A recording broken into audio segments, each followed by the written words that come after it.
Thanks for watching. Don't forget to like, comment, share and subscribe to Mufti Abdullah Yasir, famous scholar.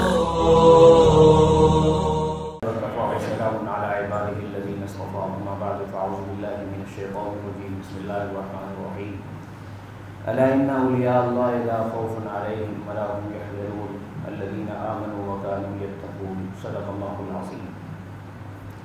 إن الله وملائكته يصلون على النبي يا أيها الذين آمنوا صلوا عليه وسلموا تسليما.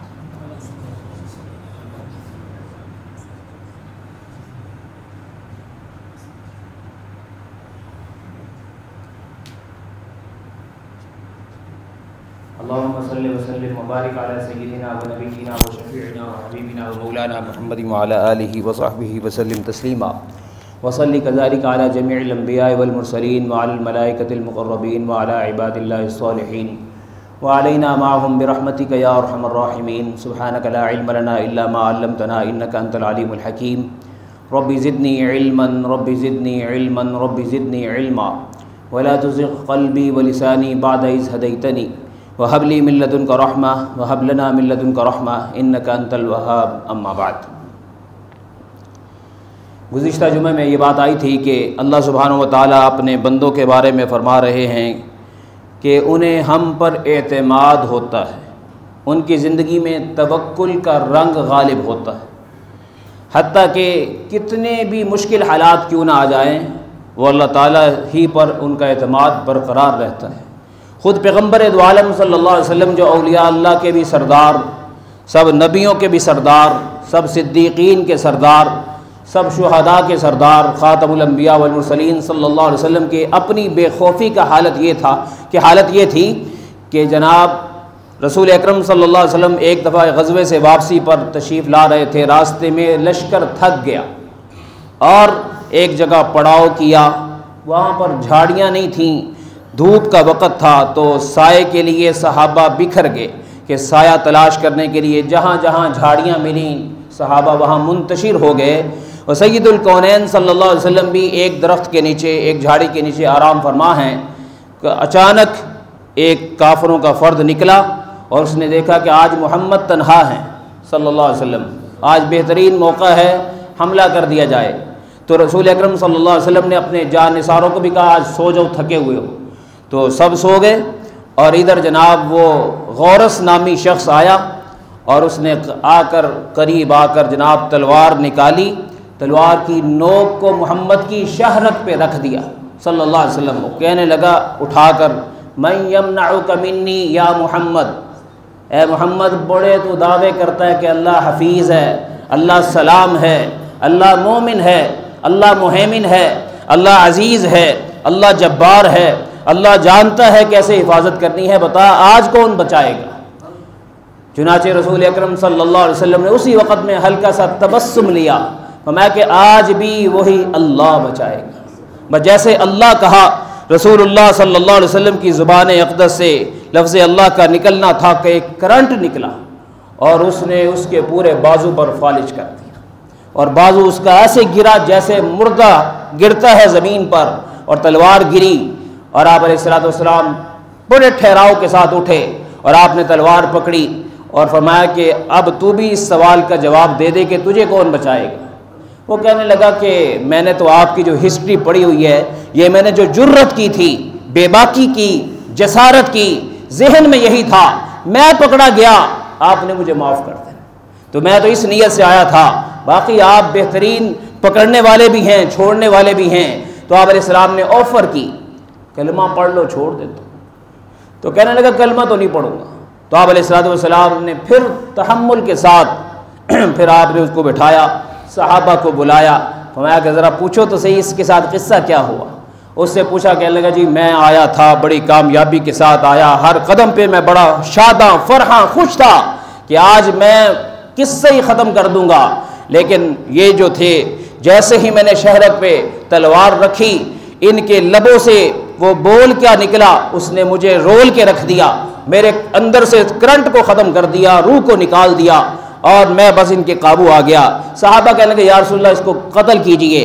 آپ علیہ السلام نے فرمایا کہ میرا نام قرآن میں رحمت للعالمین اس لیے میں اپنی ذات کے لیے بدلے نہیں لیا کرتا۔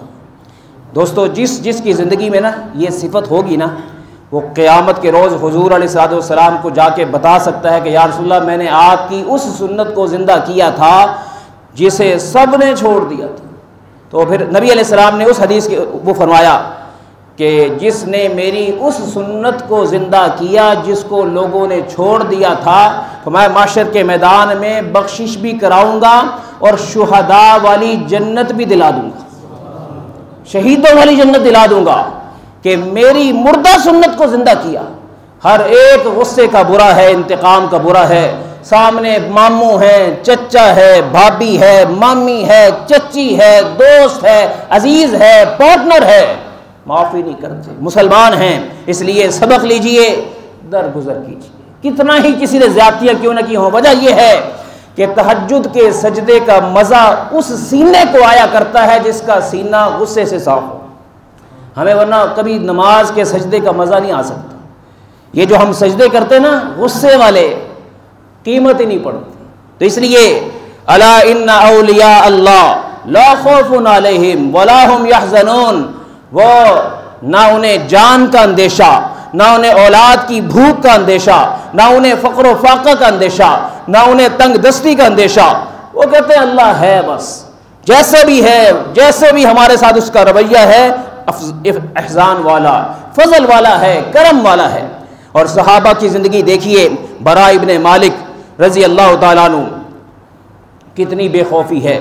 یمامہ کی جنگ ہے اور اکرمہ پہلے سردار بنائے گئے اور کافی شہادتیں ہو گئی، 700 حفاظ شہید ہو گئے، صدیق اکبر کا دور ہے اور جنگ ہے، خالد بن ولید کو وہاں بھیجا گیا، پھر بھی معاملات قابو میں نہیں آ رہے۔ آخر کار بڑی مشکل سے گرفت ہوئی، دشمن نے ایک قلعہ بنایا ہوا تھا حدیقۃ الاسلام، اس کے اندر اپنے آپ کو بند کر لیا۔ مسلمان اس حدیقے کو، اس باغیچے کو پار نہیں کر سکتے تھے، قلعہ تھا، بڑی اونچی دیوار تھی، اندر میں ہزاروں ان کے دشمن جناب فوجی کفار تھے۔ اب کیا کرنے لگے، مسلمانوں کی میٹنگ ہوئی، کریں کیا، اندر کیسے جائیں؟ اور اس وقت میں براء ابن مالک، انس ابن مالک کے بھائی کہتے ہیں ایسے کرو، ایک ڈھال لو، اس ڈھال کے اوپر مجھے رکھو، مجھے بٹھا دو، سارے مل کر نا مجھے اس ڈھال کے ذریعے قلعے کی دیوار کے اندر پھینک دو، پھر کیا ہوگا؟ جی آپ کی جان خطرے میں۔ کہنے لگے اللہ ہے نا خطرے میں، اگر اللہ نے بچانا ہوا اندر بھی تلواروں کے اوپر گروں گا، لیکن میرا یقین ہے کہ تلوار نہیں مارتی، رب مارتا ہے۔ تلوار سے موت نہیں آتی، نیزے سے موت نہیں آتی، دشمن سے موت نہیں آتی، موت تو اللہ کا حکم ہے، آنی ہوگی، آ جائے گی، یہ میری جان کا مسئلہ ہے، تم مجھے بھیجو۔ چنانچہ ایسے ہی کیا گیا، اندر ان کو جب اتارا گیا، تلواروں کی نوکوں پر گرے، قدرت نے ایسی حفاظت کی کہ تلواروں کی نوکوں پہ گر کے بھی بچ گئے، نیچے اترے اور پھر اپنی تلوار چلائی، 100 کافروں کو مارا اور ان سارے جتنے باڈی گارڈ تھے، دروازے پر پہرے دار تھے، سب کو قتل کیا، دروازہ کھولا، دشمن اندر گیا، 20,000 فوج اندر تھی، ان کو ختم کیا، تب یہ قلعہ فتح ہوا۔ کیسے؟ لا خوف علیہ، اللہ اکبر کہتے ہوئے بس اندر چلے گئے۔ آج وہ دل میں نہیں ہے، اذان میں بڑی گونج آتی ہے، اللہ اکبر میں ہمارا مؤذن بھی زور لگاتا ہے، ہائے یہ آواز آسمانوں پہ تو جا رہی ہے، کبھی میرے دل میں بھی چلی جائے، دل میں نہیں جاتی، ہر جگہ جاتی ہے کہ اللہ اکبر اکبر اکبر، اللہ بڑا ہے لیکن دل میں ہے پیسہ بڑا ہے، عزت بڑی ہے، شہرت بڑی ہے، دولت بڑی ہے، اور دنیا کے غموں نے ہمیں مار کے رکھا ہے۔ مجھے وہ قصہ بھی، اس کا اشارہ بھی دینا ہے، صحابیہ ہے، احد کا موقع ہے، خاتون زاد ہے، چل کے آ رہی ہے، راستے میں کسی نے پوچھا کہاں جا رہی ہے؟ کہا احد میں جا رہی ہوں۔ کیوں جا رہی ہے؟ بیٹا بھی وہاں ہے، بھائی بھی وہاں ہے، خاوند بھی وہاں ہے، ابا بھی وہاں ہیں۔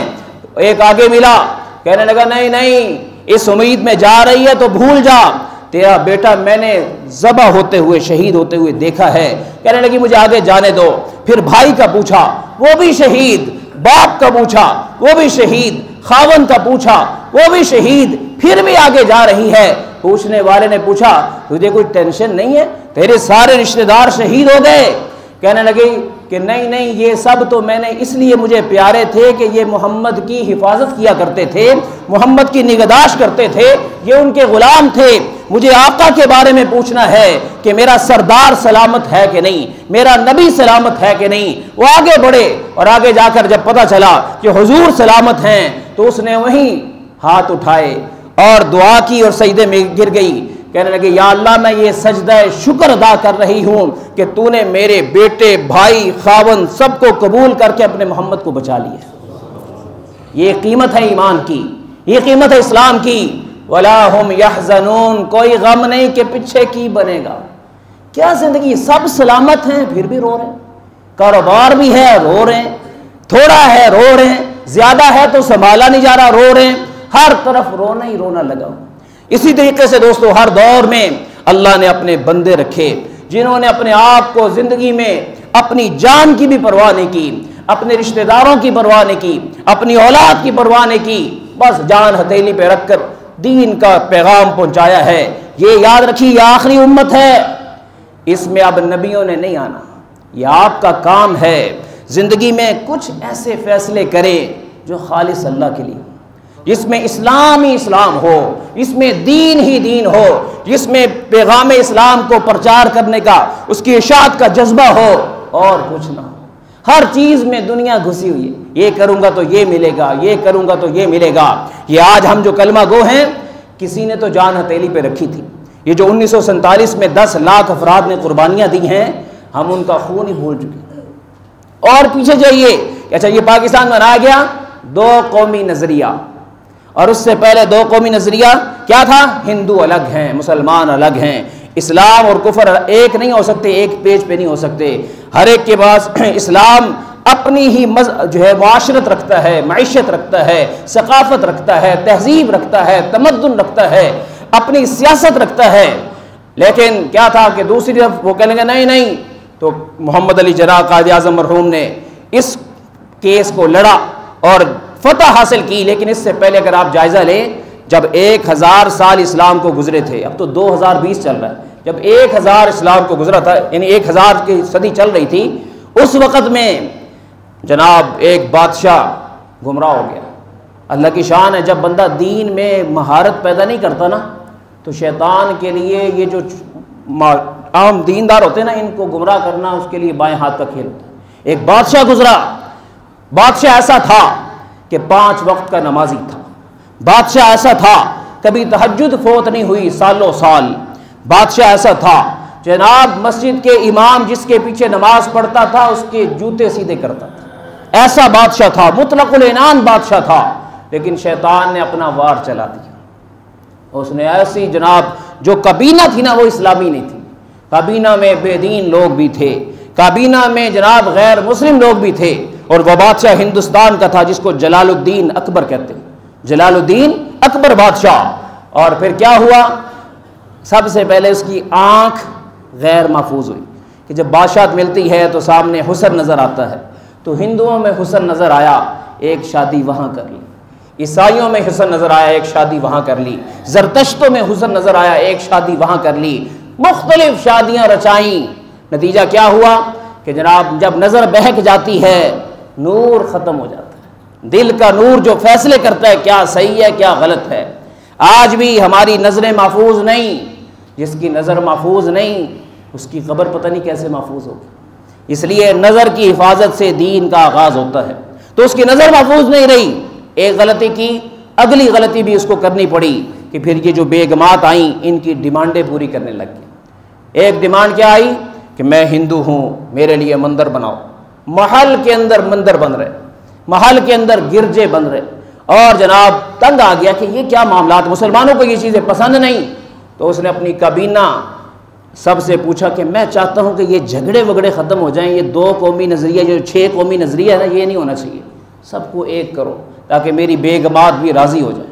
چنانچہ سب کو ایک کرنے کے لیے جناب اجلاس ہوئے، 1 اجلاس، 2 اجلاس، 3 اجلاس، 4 اجلاس، اور جناب جن کو دنیا مقصود ہوتی ہے وہ کہتے ہیں چاہے کچھ بھی ہو جائے ہم نے محل نہیں چھوڑنا، دربار نہیں چھوڑنا، سب کچھ جاتا ہے جائے۔ چنانچہ ایسے مجاور بھی تھے، ایسے مرید بھی تھے گمراہ مسلمان جنہوں نے کہا کوئی حرج والی بات نہیں ہے، اسلام کو 1000 سال گزر گئے ہیں، اب اسلام کی تطہیر کی ضرورت ہے، معاذ اللہ اسلام کو مثلا رینیو کرنے کی ضرورت ہے، اسلام پرانا ہو گیا، اس کے لیے کچھ نئے قوانین مرتب کرنے چاہیے۔ سب دین برابر ہیں، آج بھی بعض کہتے ہیں دین برابر، اس نے کہا دین برابر ہیں، چنانچہ اور سب سے کہا کہ مجھے یہ فیصلہ چاہیے کہ حکمران کو اجتہاد مطلق کا درجہ حاصل ہے، مجتہد مطلق ہوتا ہے، وہ کوئی فیصلہ بھی کرے حکمران کو حق ہوتا ہے۔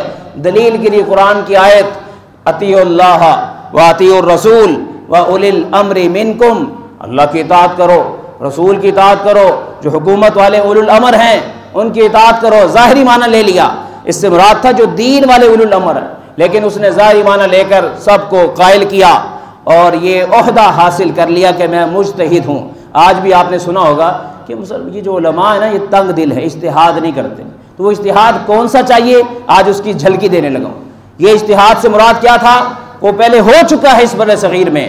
اجتہاد کا مطلب یہ تھا کہ اب کلمے کو تھوڑا سا چینج کرو، کلمے کو تھوڑا سا چینج کرو، لا الہ الا اللہ محمد الرسول اللہ بڑا پڑھ لیا ہے، اب تھوڑی جدت آنی چاہیے، اجتہاد کرو، کیا پرانے کلمے ہی پڑھنے ہیں؟ پہلے داؤد خلیفۃ اللہ بھی تو چھوڑ دیا ہے، آدم صفی اللہ بھی تو چھوڑ دیا ہے، نوح نجی اللہ بھی تو چھوڑ دیا ہے، داؤد خلیفۃ اللہ بھی تو چھوڑ دیا ہے، موسیٰ کلیم اللہ بھی تو چھوڑ دیا ہے، عیسیٰ روح اللہ بھی تو چھوڑ دیا ہے، اس کو بھی 1000 سال ہو گئے، اس کو بھی چھوڑو، کوئی نیا کلمہ بناؤ۔ اور چنانچہ اس کے لیے جناب مشاورت ہوئی، بڑے بڑے ماہرین موجود تھے، کہنے کہ ہاں ایک کلمہ ہمیں سمجھ آ گیا، لا الہ الا اللہ اکبر خلیفۃ اللہ، کلمہ تبدیل، سب نے دستخط کر دیے، مجتہد اجتہاد جائز ہے، بادشاہ مجتہد ہے لہٰذا یہ اجتہاد ٹھیک ہے۔ چنانچہ اب ملک میں جس سے کلمہ پوچھا جائے جو یہ کلمہ نہیں پڑھے گا وہ مجرم ہے، اجتہاد ہو گیا۔ دوسرا اجتہاد، اس نے کہا جو اذان ہوتی ہے نا، اس اذان میں آئندہ کے لیے اپنا کانسیپٹ بدلو، وہ جو تم نے سنا ہوا نا اللہ اکبر، اللہ کے لیے کبریائیاں ہیں، اللہ کے لیے عظمتیں ہیں، اللہ کے لیے جلالت شان ہے، وہ پرانی بات ہو گئی۔ اب اکبر جب بولو تو میری مراد لو، میں اکبر ہوں، اللہ اکبر، اللہ اکبر، اکبر اس کا نام تھا، اللہ اکبر سے مراد میں ہے جی۔ اور پھر سلام میں بھی جدت لاؤ، روشن خیالی لاؤ، اللہ اکبر کا لفظ کافی ہے، السلام علیکم منسوخ، اب آج کے بعد جب سلام کرنا ہو اللہ اکبر، اللہ اکبر۔ کیسا اجتہاد ہو رہا ہے، آج بھی لوگ چاہتے ہیں کہ یہ اجتہاد دوبارہ زندہ ہو، کیونکہ اجتہادات تو ہو رہے ہیں پہلے سے، جہاز میں نماز پہلے دور میں نہیں تھی، اجتہاد کر کے بتا دیا علماء نے مسئلہ، جدید بینکنگ کے مسئلے بتا دیے، موبائل کے مسئلے بتا دیے، ہر مسئلے کا اجتہاد ہو رہا ہے، لیکن جو اجتہاد چاہیے، کلمہ بدلو، نماز بدلو، روزہ بدلو، زکوٰۃ بدلو، حج کا سسٹم بدلو۔ یہ کیا ہے گرمیوں میں روزے رکھتے ہو، سردیوں میں روزے رکھو، کیا ہے جمعے کو جمعہ پڑھتے ہو، اتوار کو جمعہ پڑھ لیا کرو، کیا حرج والی بات ہے؟ اور امریکہ میں باقاعدہ پڑھے بھی گئے کہ اجتہاد ہے جناب، اس میں تنگی نہیں ہونی چاہیے۔ نتیجہ کیا ہوا؟ پورے ملک میں افراتفری مچ گئی، آہستہ آہستہ مزید مجتہد ذات کے قوانین آنے شروع ہو گئے۔ ایک اجتہاد اور کیا جناب، ہندوؤں کی طرف سے کلیم آ گیا، ہم گائے کی پوجا کرتے ہیں، مسلمان اسے ذبح کرتے ہیں، پابندی، پورے ہندوستان میں اب گائے ذبح نہیں ہوگی، گائے کو احترام کی نظر دی جائے گی۔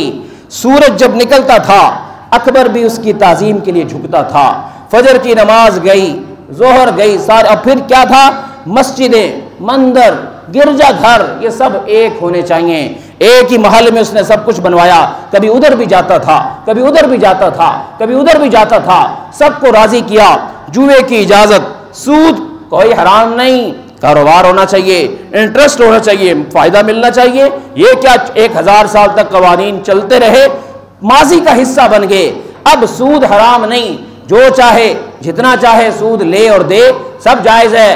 اور اجتہاد، یہ کیا قانون ہے کہ جناب مسلمان سے شادی کر سکتا ہے، غیر مسلم سے شادی بھی جائز ہے، ہندو لڑکا ہو مسلمان لڑکی ہو، حرج والی بات کیا ہے؟ چنانچہ ایسی پھر شادیاں شروع ہو گئی، اسلام کو بالکل گردآلود کر دیا۔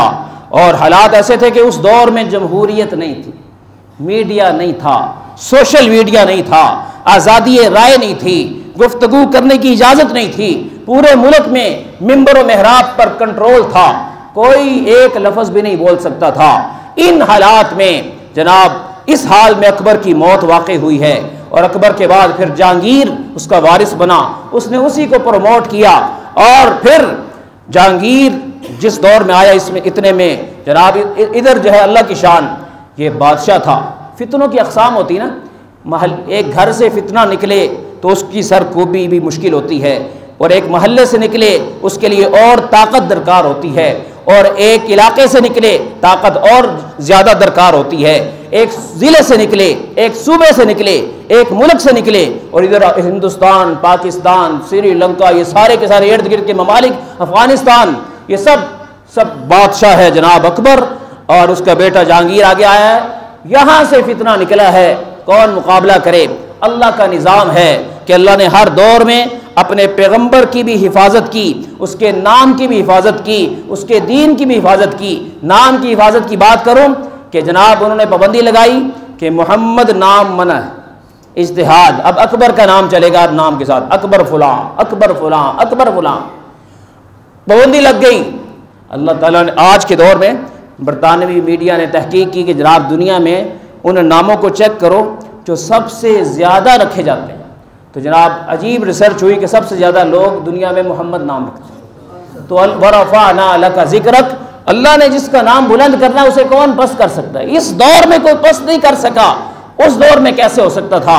بہرحال انہوں نے یہ عجیب کام کیے، نام کی پابندی، اسلام پر پابندی، سلسلے چلتے رہے جہانگیر کے دور تک۔ اچھا میں نے ذکر کیا کہ فتنہ جتنا بڑا اس کی سرکوبی کے لیے اللہ نے بندہ بھی اتنا بڑا کھڑا کیا۔ اب کیا ہوا؟ 971 ہجری میں پھر اللہ تعالیٰ نے سر ہند میں ایک شخصیت کو پیدا کیا جن کا نام احمد تھا، لقب بدر الدین تھا، جن کو مجدد الف ثانی کہتے ہیں، امام ربانی کہتے ہیں۔ اس شخصیت نے علم حاصل کیا، اور کہاں حاصل کیا؟ آپ کے سیالکوٹ میں آ کے۔ سیالکوٹ اس وقت علوم کا مرکز تھا، مولانا کمال الدین تھے یہاں، ان سے پڑھا، مولانا یعقوب کشمیری تھے، ان سے پڑھا، علوم حاصل کیے، واپس وہاں گئے، پھر مولانا حسن کشمیری ملے، انہوں نے تعارف کرایا خواجہ باقی باللہ کا۔ ان کے والد کا نام تو عبد الاحد تھا جو کہ چشتی تھے، اور یہ جناب خواجہ باقی باللہ کے پاس ان کو ملاقات کے لیے لے گئے، وہاں جا وہ نقش بندی تھے، سلسلہ صدیق اکبر رضی اللہ تعالیٰ تک جاتا ہے۔ خود اللہ کی شان، یہ 28 واسطوں سے حضرت عمر فاروق کی اولاد ہے، اور جب جن سے بیعت کی ہے وہ خواجہ باقی باللہ رحمۃ اللہ علیہ نقش بندی تھے، سلسلہ نقش بندیہ صدیق اکبر تک جا کے ملتا ہے، ان سے بیعت کی، چند دنوں میں استفادہ کر کے انہوں نے کمالات حاصل کیے، اور پھر مشن کو لے کر نکلے ہیں، جان ہتھیلی پہ رکھی ہے، بادشاہ ہے، بہت بڑا حکمران ہے، اکبر کا دور ابھی، کچھ عرصے کے بعد اکبر کا انتقال ہوا، اتنے میں انہوں نے کام کرتے کرتے ان خطوط لکھے اور مکتوبات لکھے اور جناب پیغامات جاری کیے۔ اللہ کی شان، اللہ نے ان کی زبان میں تاثیر رکھی تھی، دیکھتے ہی دیکھتے ان کے ماننے والے بکھر کے دنیا میں پھیل گئے۔ ادھر جناب جہانگیر کو پتہ چلا کہ یہ تو کیا ہو رہا، کسی نے کہا کہ یہ تو دین اکبر جو تھا نا، دین الہی جس کا نام دیا تھا، دین محمدی کا نام بھی بدل دیا کہ اب دین کا نام دین الہی ہوگا، تو دین الہی کا مخالفت ہو رہی ہے جناب، اس کی بلایا جائے۔ چنانچہ سید مجدد صاحب کو بلایا گیا، اور اس سے پہلے منصوبے بنائے گئے کہ ان کو بلانے کے لیے ایک جناب اجتہاد اور ہوا تھا، کیا کہ بادشاہ کو جو بھی ملنے آئے پہلے سجدہ کرے۔ چنانچہ اب سجدے کا چونکہ قانون تھا، مجدد صاحب کو پتا تھا کہ یہ تو بادشاہ بلا رہا ہے اور سجدہ کرنا پڑے گا، تو اب مجدد صاحب کے ذہن میں یہ آیت، الا ان اولیاء اللہ لا خوف علیہم ولا هم یحزنون، مجھے کیا ڈر، مجھے کیا غم، میں جا رہا ہوں۔ اب ادھر بادشاہ کے ہاں تھرتھلی مچی ہوئی ہے کہ جناب ان کو سجدہ کرانا ہے۔ سارے کہنے لگے نہیں کرا سکتے آپ، کیونکہ یہ اللہ کے ولی ہیں، انہیں کوئی ڈر نہیں۔ تو انہوں نے کہا پھر ایسے کرو، کوئی اسکیم چلو، کوئی پلاننگ کرو کہ خود بخود سجدہ بھی ہو جائے اور حاضری بھی ہو جائے، چنانچہ بادشاہ کی عزت بھی بچ جائے، اور یہ مجدد صاحب کا جو ہے ان کا جو اکڑ، ان کا جو ہے ان کی دینی استقامت اس کو بھی ہم چھیڑ نہ سکیں، اور جناب ان کی استقامت بھی باقی رہے، بادشاہ بھی چلتا رہے۔ اب کیا ہوا، ایک چھوٹی سی کھڑکی اسپیشل محل میں بنائی گئی کہ بس سب کی انٹری، آج سارے دروازے بند ہیں، بادشاہ کو ملنے کے لیے جس نے جانا ہے اس کھڑکی سے جانا۔ اب کھڑکی میں جب بندہ جاتا ہے تو جھکتا تو ہے ہی۔ اب جب مجدد صاحب وہاں پہنچے اور اندر جانے لگے تو بعد جو تھی نا کابینہ والے، مجدد صاحب کہتے ہیں میں تو اندر جاؤں گا لیٹ کے، پہلے پاؤں اندر کروں گا پھر سر کروں گا۔ سب کہنے لگے جان خطرے میں۔ بادشاہ کا بیٹا تھا فرخ جہانگیر کا، اس نے کہا دیکھیں کوئی درمیانی راستہ نکال لیں۔ کہا جی ہم اللہ والے ہی اگر درمیانی راستے پہ چلیں گے تو صحیح راستے پہ کون چلے گا، اس لیے ہم نے تو درمیانی راستہ نہیں لینا، صحیح راستہ لینا۔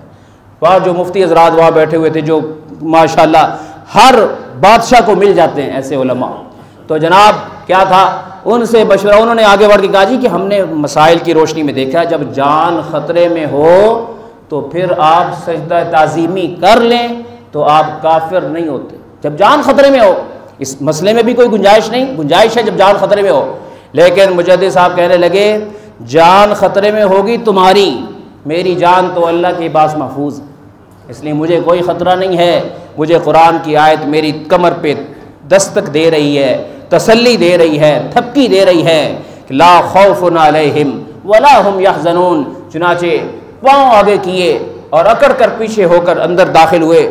بادشاہ غصے میں لال پیلا ہوا، فوراً کہا میرے سے نکال دو اس کو، اور اسے سیاسی قیدی جہاں گرفتار ہیں، سیاسی ایک پورا قلعہ بنایا ہوا تھا جہاں سیاسی قیدی، کمانڈر، پولیس والے، سپاہی، فوجی، وزراء، یعنی ایک آدمی وزارت کے عہدے پر ہوتا تھا، صرف ایک بات طبیعت کے خلاف کی قیدی بنا دیا، نیا وزیر لائے گرفتار، پھر نیا وزراء کی بھی ایک انبار تھا جو قید تھا، گرفتار تھے، اور اس کے علاوہ مشیرین اور جناب اسٹیبلشمنٹ کے لوگ اور جتنے بھی طبقات کے لوگ تھے وہ سارے کے سارے اس گوال یار کے قلعے میں بند۔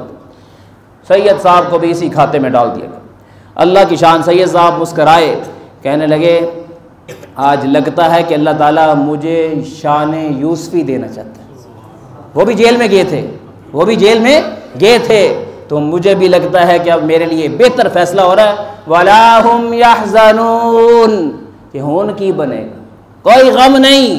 اور گئے اندر، جا کر جاتے ہی نماز کا ٹائم تھا، اذان پڑی ہے جس پر پابندی تھی، اندر جا کے اذان کرو، اندر جو مرضی کرو، اذان پڑی، سب کو نماز کے لیے دعوت دی، سب نماز پہ لگ گئے۔ چند ہفتے میں وہ جتنے بھی سینکڑوں ہزاروں لوگ قلعے میں بند تھے وہ سارے کے سارے جناب ایک درویش صفت ولی اللہ بن کے سارے۔ اوہو، اب اندر انقلاب آ رہا ہے، اور ادھر سے مکتوبات بھی چل رہے ہیں، خطوط کے ذریعے باہر بھی رہنمائی کی جا رہی ہے، کہنا کچھ نہیں، اپنے آپ کو ٹھیک کرو اور استقامت اختیار کرو۔ جیل والے عملے کے ساتھ جھگڑا پڑا، ایک مرید نے اللہ اکبر کہا اور چھلانگ لگا کے قلعے کی دیوار پہ چلا گیا۔ اس نے تانا دیا تھا جیلر نے، تم ہمارے قیدی ہو، تو اس نے چھلانگ لگا کے کہا یہ ہمارے لیے قید خانہ نہیں ہے، ہم تو ویسے اللہ کی رضا سمجھ کے بیٹھے ہوئے ہیں، ہم باہر بھی جا سکتے ہیں۔ باہر جانے لگا، سید مجدد صاحب نے جناب روکا ان کو، کہا یہ موقع کرامتیں دکھانے کا نہیں ہے، استقامت دکھانے کا۔ ابھی اللہ ہم سے صبر چاہتا ہے، ابھی ہمارے تقوی کا امتحان ہے، ہمارے ایمان کا امتحان ہے، ہمیں کچھ سال یہاں رہنا پڑے گا۔ واپس آئے، برداشت کرتے رہے قبولیت، اور ادھر کیا ہوا، اللہ نے ادھر باہر جو مکتوبات چل رہے تھے اس سے ایک انقلاب بپا ہوا۔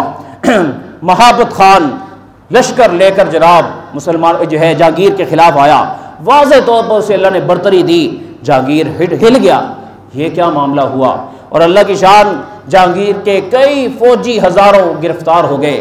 مجدد صاحب کو پتہ چلا، ادھر محابت خان نے پیغام بھیجا، حضرت فتح ہو گئی، میں حاضر ہوتا ہوں آپ کو رہائی دلانے کے لیے۔ میں ابھی رہا ہونے کے لیے تیار نہیں، میں نے یہاں سے اسی وقت باہر آنا ہے جب کہ اسلامی انقلاب آئے گا، اس سے پہلے نہیں۔ جب اللہ اکبر کی صدائیں بلند ہو، جب شراب کو دوبارہ حرام قرار دیا جائے، جب سلام دوبارہ عام ہو جائے، جب میرے محمد کا نام رکھنے کی اجازت ہو جائے، میں اس سے پہلے نہیں آؤں گا۔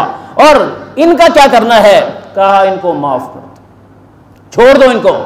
ادھر سینکڑوں ہزاروں قیدی جناب دوبارہ چھوڑ دیے گئے، اور جہانگیر حیران ہوا کہ اندر سے آرڈر جا رہے ہیں میرے حق میں۔ اب جناب اس کو احساس ہوا، ساری رات سوچتا رہا، نادم بھی تھا کہ میں کس بندے کو ہاتھ ڈال رہا ہوں جس میں عناد ہی نہیں ہے، تکبر بھی نہیں، انتقامی سوچ بھی نہیں۔ اب اسی ندامت میں سو رہا تھا کہ رات میں محمد الرسول اللہ کی زیارت ہو صلی اللہ علیہ وسلم۔